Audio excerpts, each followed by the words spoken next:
feedback I've been getting from it. And then Fireside asked if I would do the show on the Fireside platform. So this is my very first episode doing so. And I wish things were going a little bit more smoothly, but I will just keep playing around with it until that happens next time. And hey, Chris, great to see you. One thing, Chris, I'm curious about, maybe you'll have some insight. This might just be a big behind the scenes episode. I really hope it isn't, though, because I want to get into this topic, but I also want to make sure that the viewers have a good experience of it. So I think I've worked through some of these issues. And Chris, I wonder, and I hope that the viewing experience looks okay on your end. I went horizontal with my video today for the first time on Fireside because it's simulcasting to other platforms where I think the horizontal viewpoint looks better. But the downside is I can't easily manage the app because the whole Fireside app doesn't turn. So I'm like looking at Fireside sideways. But yeah, thank you for being here. So let's dive into it today. First of all, I think I'm going to pause for a few seconds because I'm going to turn this audio into my podcast.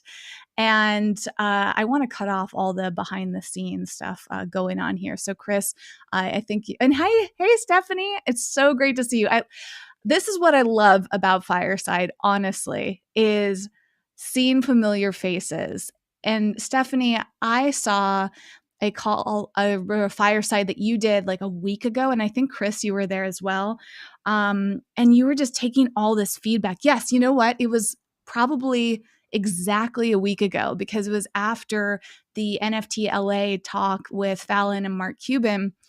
And Stephanie, you did such an incredible job taking feedback. I was deeply impressed, and it made me really excited to use Fireside. So this is my first time back on here for unless you include that event, which I watched and participated in. but this is my first Fireside in a while. So what I'm going to do is do a quick little mute and countdown, and then I'm going to officially start today's discussion. Anyone here is welcome to jump in. Truly, I hope that you do because I want to treat this as a live discussion. And I have some prompts and things here today so we can dive into it. But first, let me give a little pause so I can easily edit this part out.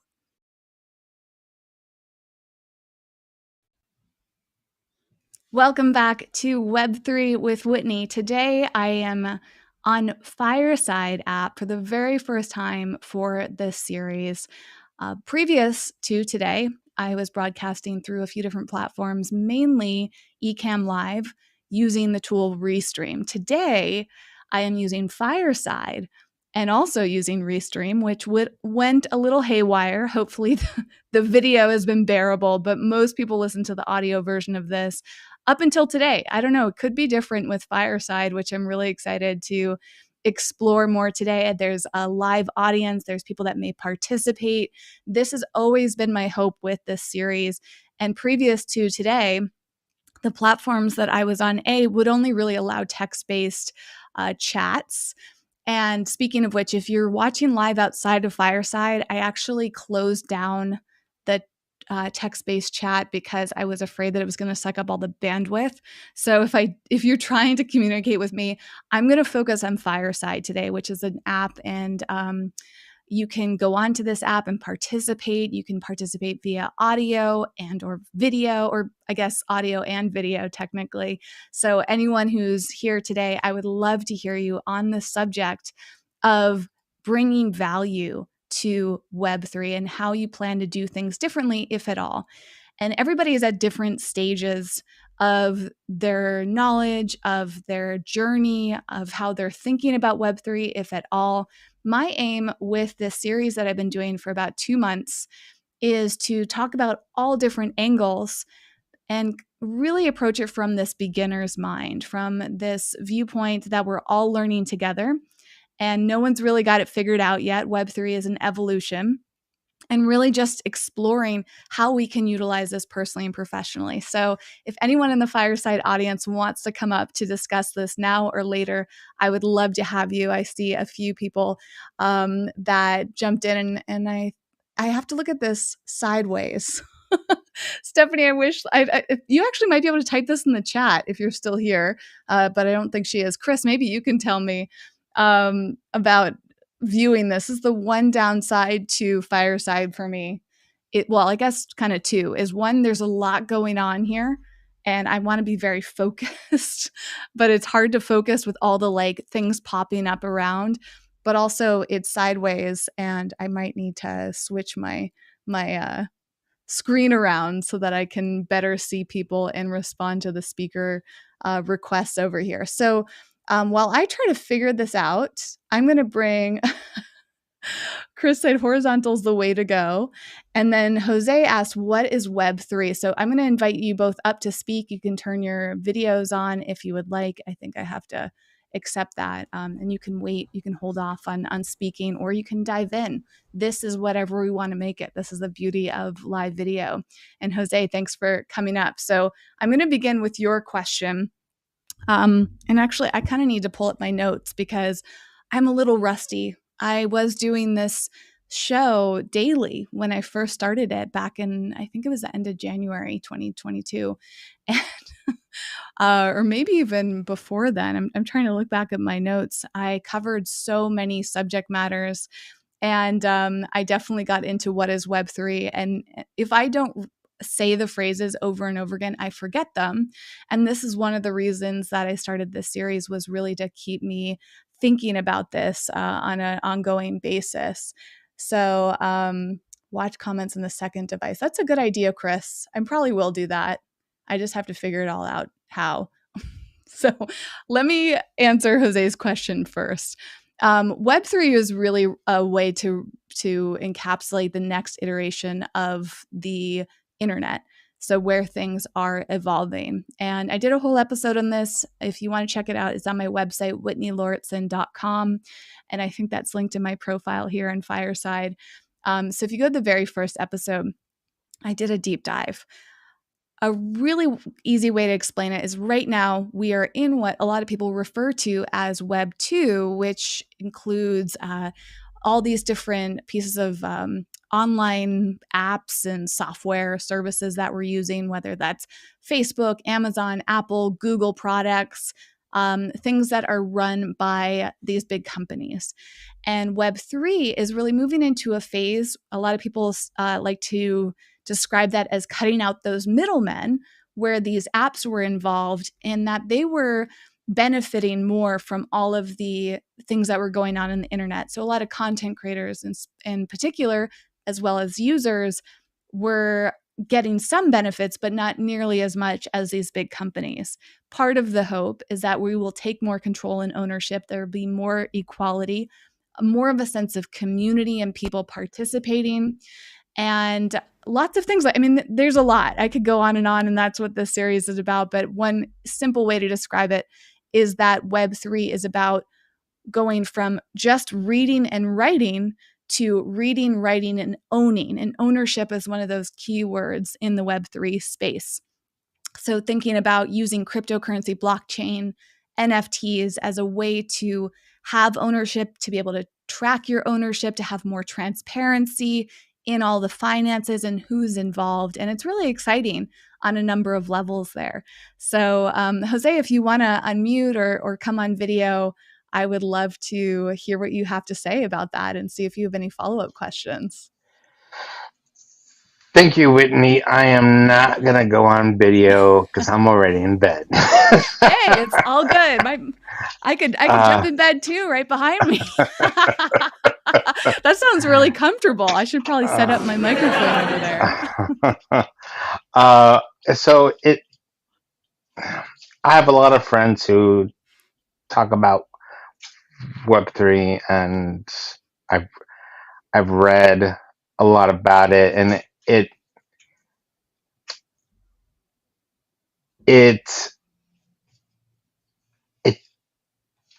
doesn't seem like it's that big of a jump from the early days of the internet. Now, I'm not talking the first internet that the military used, right? Back in the 60s and 70s. I'm talking about the 90s, where there was where there were a lot of bulletin boards and chat rooms, uh, and people were trying to figure out how to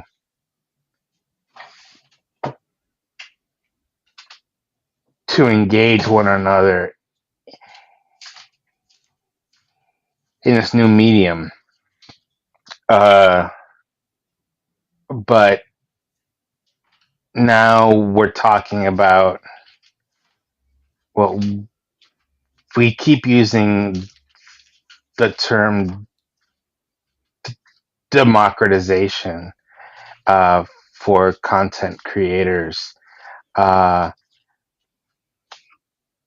and that is usually tied to things like NFTs, cryptocurrency, but cryptocurrency and NFTs are inaccessible to the average user, right? Mm-hmm. So it seems like it's kind of BS. And uh, uh, as Twitter has shown us, democratization is not always a good thing. Mm. Every lunatic at whatever level, all the way up to the top, uh, has access to communicate with the world and fool people into believing whatever. That's an extreme example, but it's an example that we've seen in practice. Uh, Mm. so without guardrails, without checks and balances, Web3 is actually worse. Unless we need not just not government regulation, but self-regulation in open source self-regulation, to use old technology building terms, and that's not a part of it. And there's even pitfalls with Fireside right now. For example, there remains no Latino featured Fireside, and I was promised that yesterday that it was going to happen, uh, Mm. and that it would happen right away. It, but it didn't. So long verbosity aside, Web3 isn't a great thing if it's poorly handled, and uh, regardless of whatever iteration it is, whoever's handling the algorithms and creating them are is in full control, and that tends to be members of the dominant culture. So Mm. democratization needs to include equity, which Mm-hmm. you're implying, right? But that's not the case, at least not yet. Right. So how do we actually fulfill the promise of Web3? It's a great question. And I think part of the point that you're making too, and something that comes up for me is how there are a lot of promises, right? There's a lot of excitement and buzz. And some of these things are already happening. Obviously, cryptocurrency, blockchain, that's been around for quite some time, although it hasn't really gone mainstream. And I think we have a long way to go with that because it's been a bit confusing and it's been maybe a bit disorganized. And I've seen some developments there that have gotten people like me involved. I mean, I'm relatively new to all of this. I didn't know what Web3 even was until last September 2021. So I'm brand new to this whole experience and observing it from this lens of someone that is simultaneously excited, but also quite confused a lot of the time. And I think what excites me is a change. What excites me is the talks about taking out the middlemen and people having more control and ownership over things. When you brought up the shift from Web one, the early '90s, right, with all of this, the way that I've seen it described is moving from a read only, where I'm looking over at some of my notes, right? They're open protocols. They were decentralized and community governed, but it still felt like people were mostly observing. What Web 2 has given a lot of people confidence and more control over is creating the writing side of it, the bloggers and the video creators, the podcasters, people on platforms like this. But there have also been a lot of issues there. So I think the excitement for a creator like me is that having more control and more ownership and feeling like maybe not taken as advantage of. But those are still just kind of ideas, right? Like the theories are there and some of the practices are there, but what it will really be like, I don't know if anyone really knows fully yet. And maybe to your point, can we really accomplish that? Because the benefits of the way things have been is a lot of these middlemen have created structure and organization. They've created guidelines, and we might not always like them, but guidelines, rules often keep people in some organized structure versus chaos. And I also see a lot of issues with Web3, and maybe also part of your point here is that right now, my view of Web3 is mostly through the lens of Twitter. It's through the lens of Discord. It's through the lens of a lot of tech people talking about it. And right now, that does seem like a lot of big people trying to take control, trying to dominate, trying to claim their space in here. It doesn't really feel that inclusive. And that's part of the work that I'm pushing for in my spot in Web3. And I'm curious for you, Jose, and anyone else who might want to come up to the stage, by the way, raise your hand, put up your requests. If you have a response to Jose, to me, questions, come on up. Everybody is welcome here to share. What I'm really curious about is what would you like to see and what would you like to add to all of this? So let's hear from, actually, if you could say your name, because I don't want to mispronounce it. My name is Rocstedi. I know what it's like when the screen's sideways. It's a bit of a pain in the ass. It really is. Let's hear What's up, Rock? Hey, man. How you doing, Jose? How are you? I just really still am confused and really haven't looked into or have any knowledge about what Web3 is. So I know you tried I just jumped in the conversation as you were briefly explaining it before. I can't jump on camera. I haven't got my makeup on.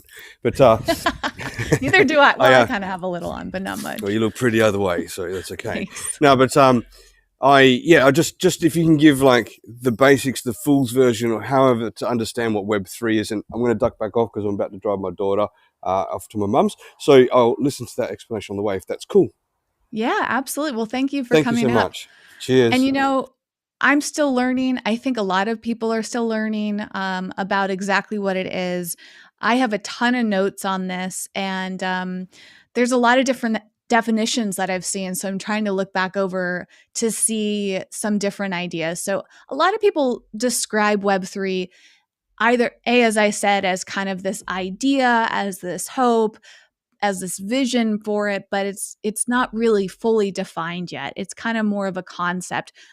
some people say we're somewhere in between Web 2 and Web 3 right now in terms of our evolution and the way that we're starting to treat content, the way that platforms, I mean, even Facebook renaming themselves as Meta, they're obviously looking forward to that next stage, which is interesting because they've been one of the biggest examples of what people don't necessarily like about Web 2. So I think that we're still going to see some of those elements. There's still a lot of unknowns here in terms of exactly what it's going to be. So here's another definition I had pulled up months ago. In Web 2, companies bootstrapped user data to build quality algorithms from the ground up by collecting user preferences over time. And that's so much of what we've seen. You know, you go on, I like to think of TikTok as such a great example. Its full algorithm is based on your preferences. Some of the other social media platforms, Twitter kind of does that too, right? I've noticed the more I use Twitter, the more it shows me things. It's trying to figure out who I am, what my preferences are to build that algorithm. In Web3, according to some people, companies are able to open source data from wallet activity, enabling quality feeds and networks to be generated in minutes. I don't even fully know what that means. To me, that still sounds like a bit of gibberish, right? Some people are hoping that Web3 will bring us into a fairer internet by enabling the individual to own and control who profits from one's time and information. That to me is where the appeal is, right? How am I making money in kind of my own way? How am I valuing my time, my information, my data, my privacy indifferently? And one thing I saw today on TikTok, actually, that's where I got a lot of info aside from Twitter or Fireside even, is a woman saying how the youngest generation, whatever they're called right now, not Gen Z, but younger than them, she believes that what they will value most is privacy because they are being raised in a time where they don't have any privacy. Many parents these days are sharing every detail of their child's life in public to the entire world which is a without the terrible children. idea. Right? Yeah, and I agree. I can't imagine what that's like. Can you imagine not being able to have a say in that because you're too young? And I think that that's a good example of a lot of people actually not knowing what they're doing with their data, what they're giving away, what information people are collecting about that, because we're so used to A, sharing every part of our life, and B, giving away things in exchange for access to other elements of the internet. I'm going to bring up Wendi in a moment, but first I want to open it up to Seth, who's joining. And if you want to go on video, Seth, you're welcome to. Hey, Seth, I'm going to switch my camera around so we can be equal. Hi. Hi, nice to meet you. Nice to meet you. Jose and Wendi, good to see familiar faces on here. Jose, I think you bring up some really good points. And I think that big picture, I think Web3 will lend itself to more transparency. I think of one industry in particular that over the last, many decades has made so much money off of lack of transparency, which is the financial industry. And I think that's kind of why, Bitcoin kind of rose out of the financial crisis in 08. A lot of people don't realize it was kind of like a direct correlation of seeking transparency. So I think in general, transparency is going to be a really good thing for Web3 because I believe more transparency is better. But you're totally right that it's right now it's just so complicated, and it seems like if you have it's not accessible. I think you said it really, really well. It's not accessible to most people. So I know we've been doing tons of research for the last 9 months and building partnerships with people to try and bring Web3 and NFTs to podcasters. But a huge piece and a huge priority for us is the only way this is going to work is if it's simple. The only way this is going to work is if my mom can do it. And if I can explain it to my mom. And I've had so many conversations over the last 6 months where I've been explaining what we're doing, and it goes it doesn't land. It goes way over someone's head. And so it gets a little narrower and a little narrower and a little simpler. And so I think, you're really right, Jose. Where like for it to actually be anything of value, we've got to figure out ways for it to be for the value for everybody to be easy to understand and easy to implement, and all this confusing stuff with wallet IDs and all this crazy stuff right now. I'm sure 5 years down the road it'll be commonplace, but I think to like really get to the place where Web3 means something for any of us, we've got to simplify it. And there's more and more tools out there that they're coming to be. But I think that I'm personally really, really excited about some of the projects that are coming out in the next year, particularly to like podcasters and content creators and Web3. And I think that we're all going to see that at the end of the day, it's going to give us better tools to be able to create community and be able to connect with our community and be able to reward community. And those are the pieces that I'm really excited about. That's awesome. Well, thank you for sharing all that. And I would love to hear more about the value that you want to add personally with your work and more specific what you're working on right now. Yeah, I can jump into that now, or we can. I know Wendi just came up on stage, so whatever you think is best. Yeah, let's hear from you first. We'll take it one person at a time because, my initial aim with this topic is to really explore the value. Like how are we going to do things differently, if at all? And Right. it sounds like you're already thinking about that. So, what is your intention? Yeah. So a big thing that we're going to be doing is utilizing like Web3 and particularly NFTs to engage our community of our podcast and of our podcasts. And I have a podcasting agency, so there's about 20 different shows that we manage. And so we'll be kind of rolling this out on like our own shows as like guinea pigs and hopefully modeling some things that work and don't. But the way that that'll look like is I think in some ways similar to what we see now on like Patreon and different things where you're able to give exclusive content behind people that have NFTs connected to your podcast. But another thing that we're going to be rolling out is we're actually going to be launching a show where we actually pretty much our community owns the show. So we'll actually be selling an ownership token to it. And everybody who owns that token is actually going to like have access to future royalties of that show. And I know some people might be saying, well, most shows don't make money. But with this, we're initially baking in like the people that we're initially baking in an engaged audience that is incentivized to make the show as successful as possible. So those members will have voting rights. They'll actually get to co-create and have a say in what direction the show goes in the future. But then initially, as the show grows, it benefits the community and it benefits the people that like bought into it. And if after a year or 2 years you realize, hey, this has been really good, I invested in a show that I love, I actually got a kickback and I got some royalties from this show, but I want to pass this on, then you could actually sell that ownership token to someone else. And if the show gets really, really successful and becomes a top podcast, then obviously that's going to be a really valuable asset that you have. So that's one way that we're rolling out some releases and some NFT drops of some of our podcasts where it'll actually be owned by our community. And so that's one way that we're going to be showing like our podcast community and our podcast listeners, hey, this is not just us serving content to you, but like you're involved in the content, you benefit from it. And there's a lot of other perks and value that we'll give them. But that's one exciting thing is actually giving our community royalties to the show. That is so cool. How about an applause? I feel like I need to hit the applause button over here in Fireside. I think that's amazing. I think given that monetization is such a frustration for a lot of content creators and podcasters specifically, really seem to feel unsure about that. And listeners, I feel they're key to everything. So in a way, I feel like a listener really should be compensated for the time that they give because podcasters generally monetize based on how many people are listening.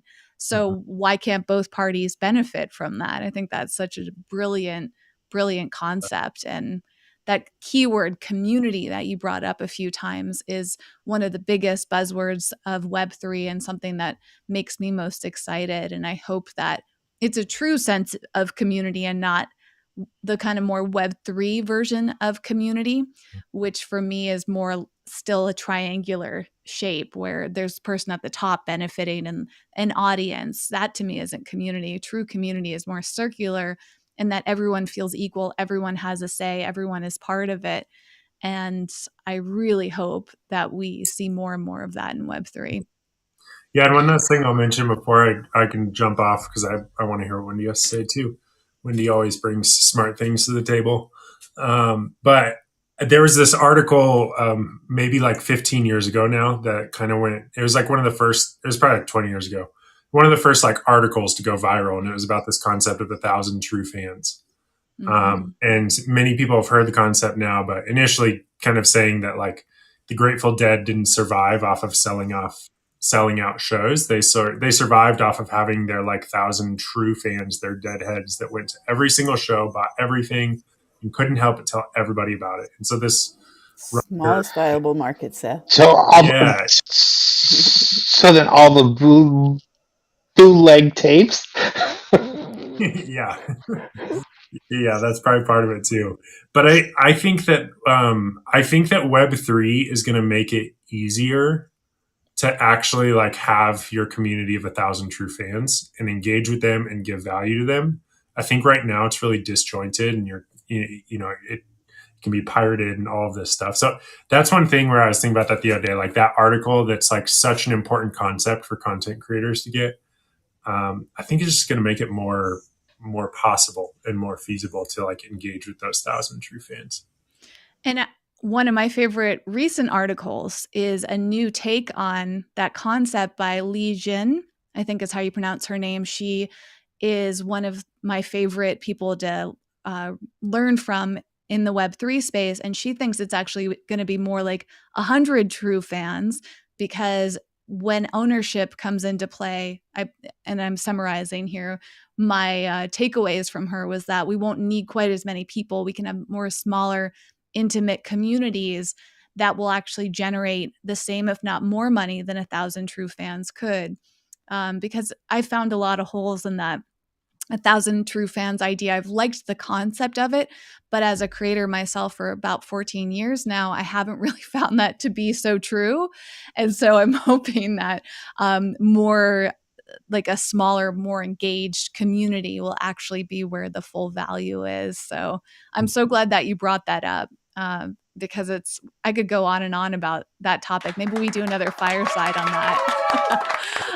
Okay, let's hear from Wendi. Thank you so much, Seth. You're welcome to stay up here to continue the conversation, but I want to pass it over to Wendi. And Wendi, I'm going to invite you on camera. No. Please ask me first. Yeah. Okay.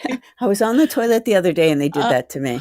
So, well, tell me, because I'm new to Fireside. Mm-hmm. So when you invite someone, they could turn it down, right? It doesn't just automatically put them on camera? It happened while I was literally sitting on the toilet in my bathrobe, and it flustered me, and my finger touched it, and it turned around. No. I didn't know what was going on. It was funny, but it was embarrassing. Okay. Yeah. Oh, I'm sure. So just please ask people, because I would go on camera, but I'd have to set it up so I'm in the right light and I feel comfortable. Yeah. But I see your lovely face, and I think that's all that matters. And Seth just disappeared, but hey, Seth, thank you. Here, I'm just eating dinner, so. Yeah, so this is really great. So I have a bunch of different takes on a lot of different things. We probably don't have as much time as we probably would need. First, I do want to address one point. About the younger generation than Gen Z, and what do they call that generation? So I was just telling my son, who is 31 today, he's an artist, over lunch. I said, have you seen the pictures that Casey is putting up of Piper in her, dance outfits, kind of like that tiara, that show, right? And so, and so my niece Casey is very competitive. Her child is so incredibly competitive and bends every direction, dance, gymnastics, and whatever. Then I have another niece, Ree. They're in their mid-40s. They have kids, right? And they have daughters, and she's posting them always in the perfect palette and the perfect life of the perfect OC of the perfect world, right? He works for Meta, and this is her perfect world. Well, these kids are always on social media and have been ever since the time they could walk. My grandkids are not, because my kids don't do that stuff. But I feel as though that has to change. Or I've always said that is going to be such a horrible feeling for those kids when they see that their whole life was just a circus for everybody to see. That even finding out that their mom was kind of doing this just because she had to impress the world. I mean, there's a lot of issue there. So that's my feeling on that. I really am appalled by it. I'm so proud my boys don't do that with their kids. I don't even do it with my grandkids. But the red lipstick, and the eyeliner and all of that stuff at 6 years old, it's just kind of weird. All right. And then it's spread across the universe. Now, as far as for me, I really love, I have always said, and I think I did a show on this here on Fireside, that the creator economy is not a creator economy until it's circular, until we're creating content that doesn't just go one way, but it goes out and it comes back around, right? And it feels as though I've been the same as you. I've been creating content for 30 years, podcasting and audio and everything for the past, say, 12. While I was doing everything else, but I did it as a passion. I wasn't worried about making money. I really wanted to share a voice and stuff like that. And, but it's never until now. I mean, my company's named C Spot Run, right? For creative community, this all, right?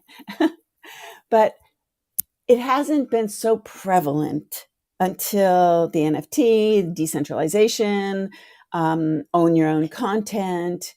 It has never been super important for me. I don't think about owning my own content. I think I own my own content. I've been creating content for years. Nobody else owns it. I don't understand that mentality, right? Now, have I brought in money and made money from it? Well, you tried podcasting 5 years ago or 8 years ago and tried to make a nickel. Try to make a nickel now. But now's a different story. You can reach out. There are creative ways to make money from podcasting if you know how to go out and find those creative ways to do that. Plus, it's also a marketing tool. So you do make money in the long run if you use it as a marketing tool or as a branding tool for your own personal brand.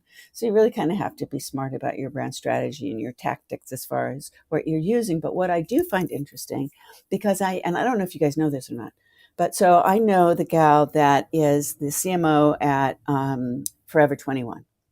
And at Forever 21, did you know the store Forever 21, right?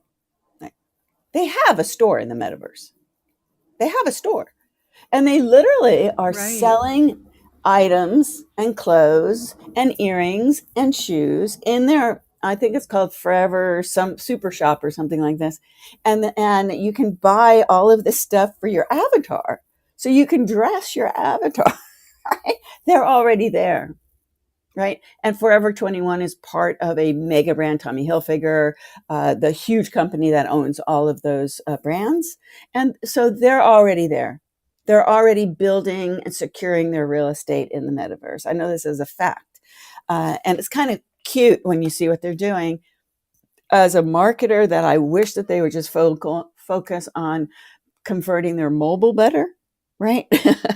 They're spending a lot of money going someplace that isn't even going to generate them really any return on investment for years, but they're investing in it because they do believe that that is what's going to be happening.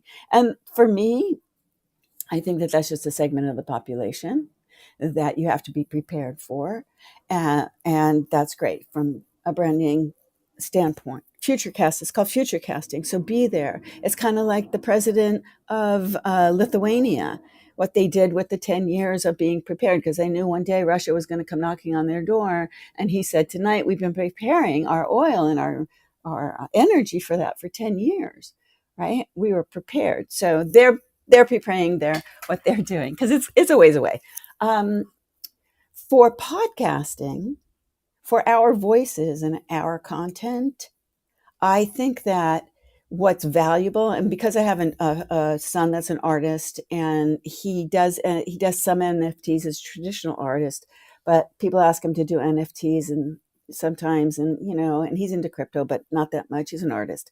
We were just talking about it, and I said, so for podcasting, where Seth is coming from, I truly see the value in creating a podcast when your content is intentional, whether it's comedy, whether it's interviews, whatever it is, whether it's telling poems or just doing meditation, it doesn't matter. In order to do an NFT of your podcast, you have to, I believe, attach something to that. You have to make sure that there's something more. You have to be able to go through a door somewhere into another place that no one else has ever been able to go, right? So if I do a story view, or I do a story, because I do different kinds of podcasts, even off Fireside also.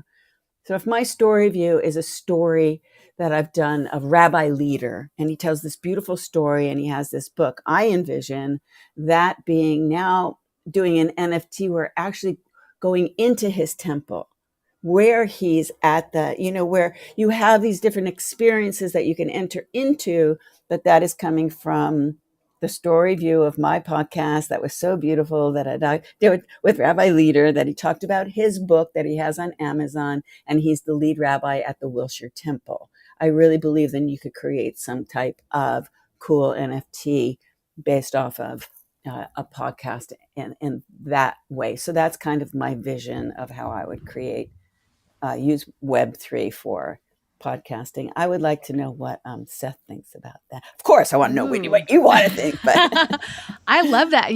I think about that too in terms of the metaverse, how I think it's very exciting. Some people look at the metaverse and they're terrified. It's like, is this going to take us away from real life? But my current viewpoint is it's adding to it, not necessarily taking away. Maybe in the future, we'll all be so wired on our devices, we'll forget to go outside. I hope never things never get that bad. But I started using metaverse type experiences in my life in the past month, and it's added so much. It's complemented my personality, my needs. And to your point, I might be able to go somewhere that isn't very accessible to me, right? Whether that's in terms of money, in terms of location, in terms of access. Maybe it's something that somebody else created that doesn't exist in the real world, but they're able to design something based on their imagination, and you can go in and see this person and their ideas in a way that's never been able to be expressed before. I think we're going to see a lot of that. We're starting to see that with NFTs and artists being properly compensated. One thing that you brought up too, Wendi, that I wanted to touch upon, and by the way, I'll pause for a second and say thank you for people that are listening on Fireside. If you want to come up and add to the conversation, I'll probably keep this going for another 15 minutes or so before I go and have some dinner and wrap things up. And I'll be back. This is the very first episode on Fireside, extending a series that I started about 2 months ago. And I'm going to be here regularly and coming up with a schedule. So there'll be plenty of opportunities for everybody here to come up, and I want to hear from you. So if not today, please join another time. Please stay in touch about this because it's a really important conversation.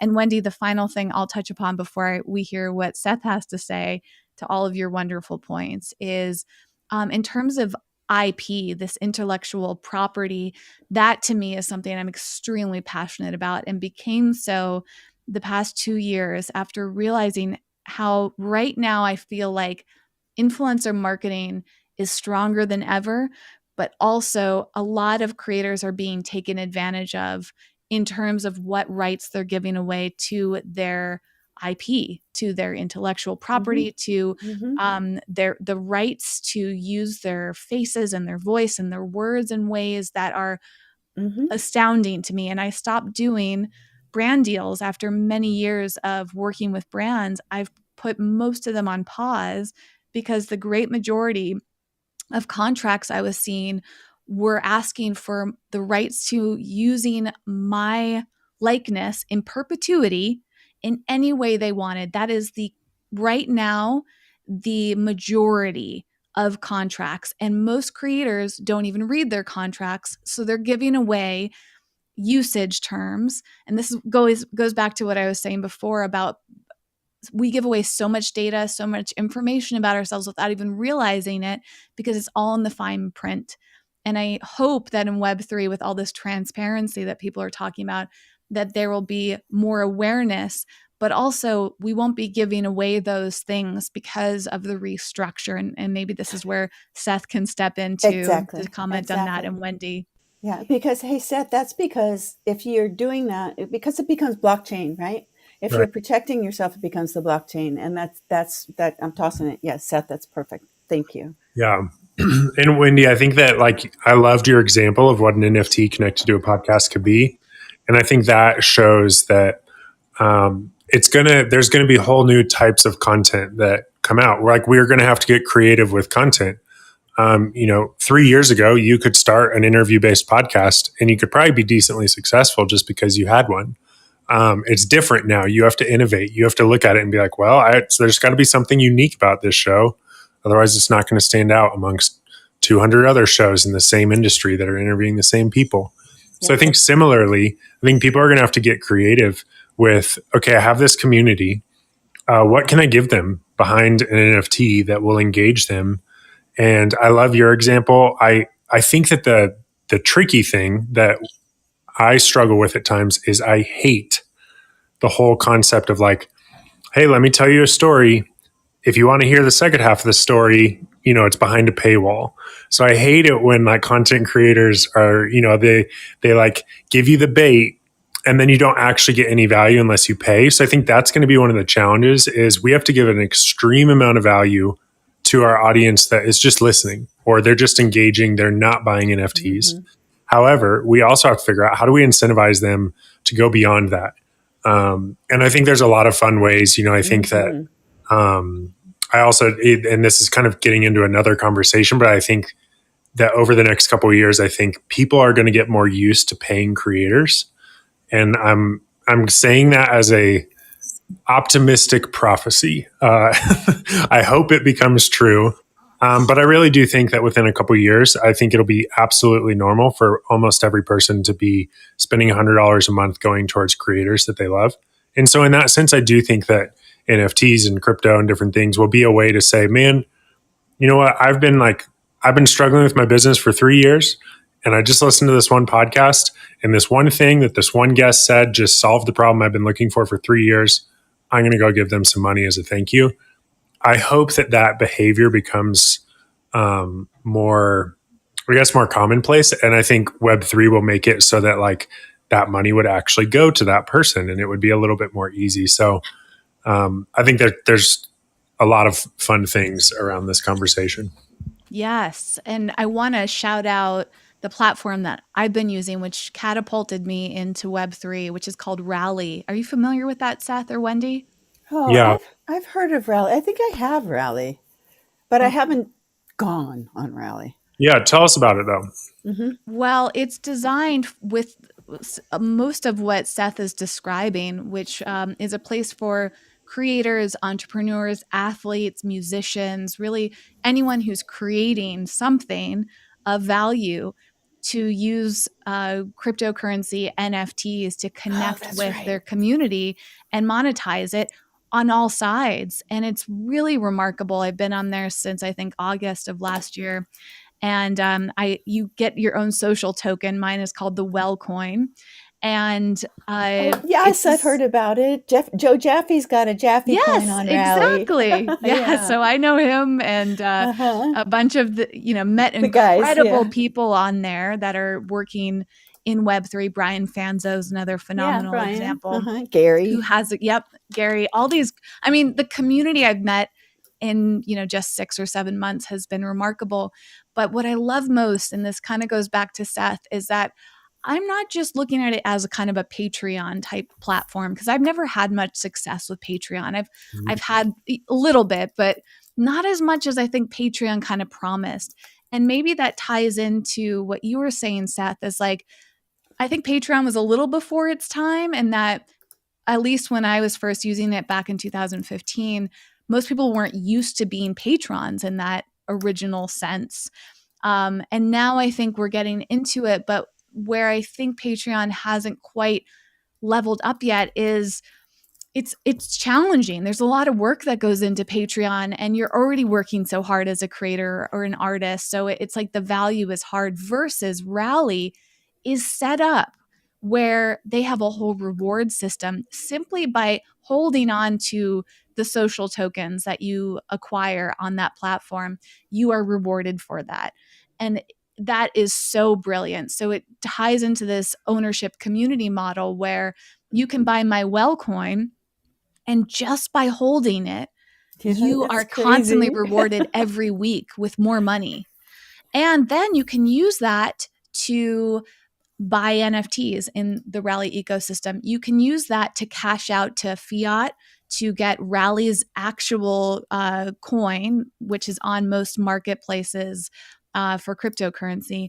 And you can use that to invest in other creators. So since I've been on that, I now am supporting all these other creators because Rally's rewards. So every time I earn rewards, I can add back into my community, I can add into others. And it's like this expansive world that has, made me more excited than anything I have seen in Web 2.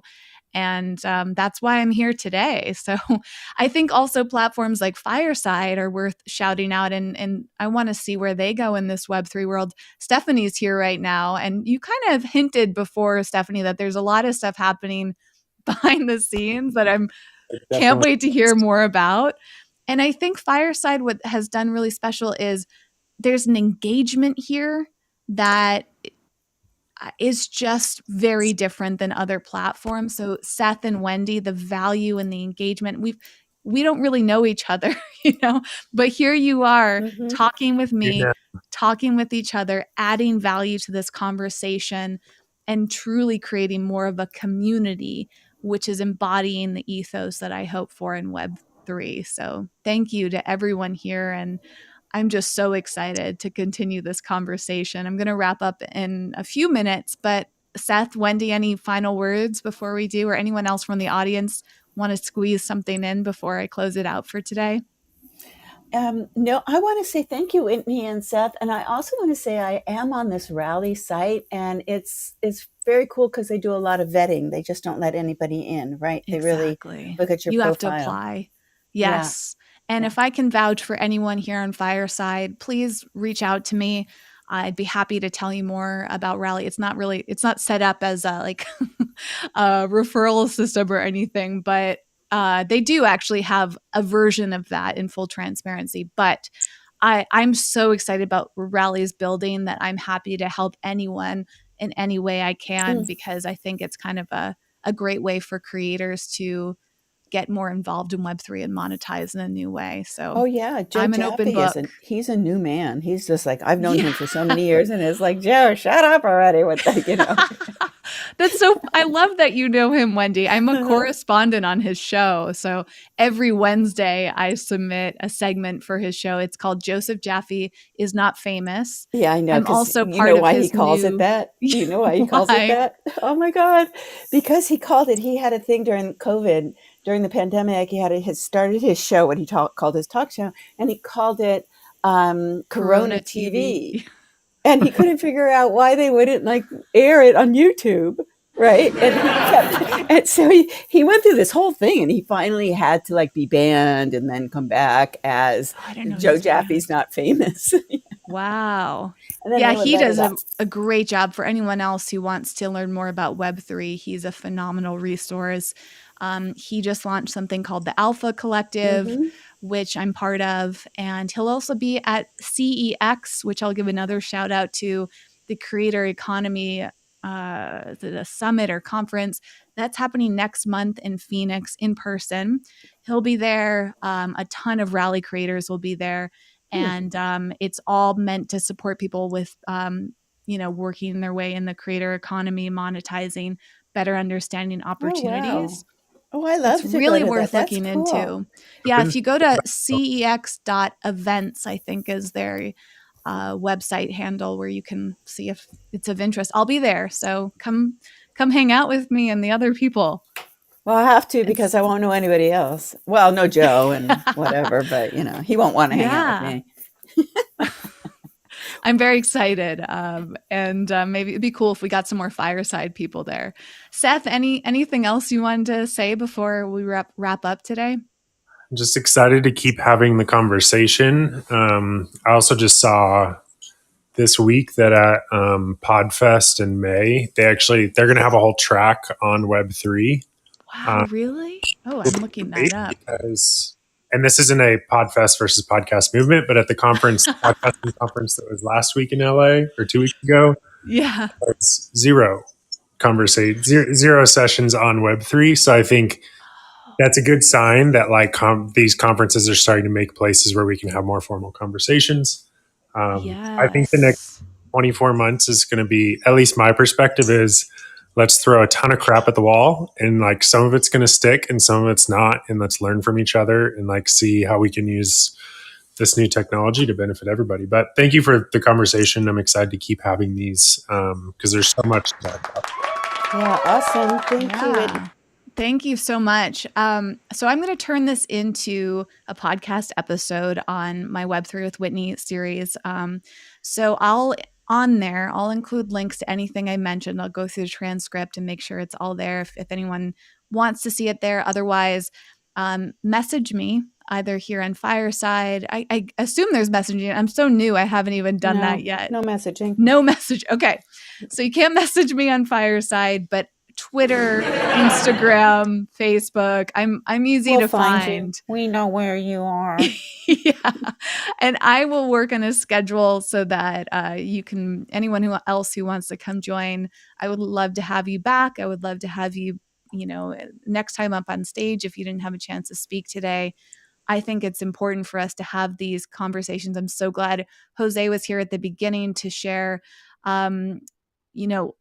his concerns and the questions, and all of this is so crucial.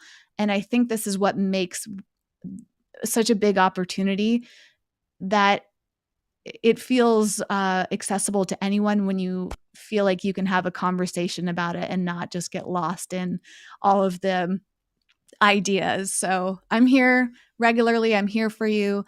Thank you for being here, and I hope to see you soon. Special thank you to Seth, Wendi, and everyone else who's participated. I appreciate you. Bye.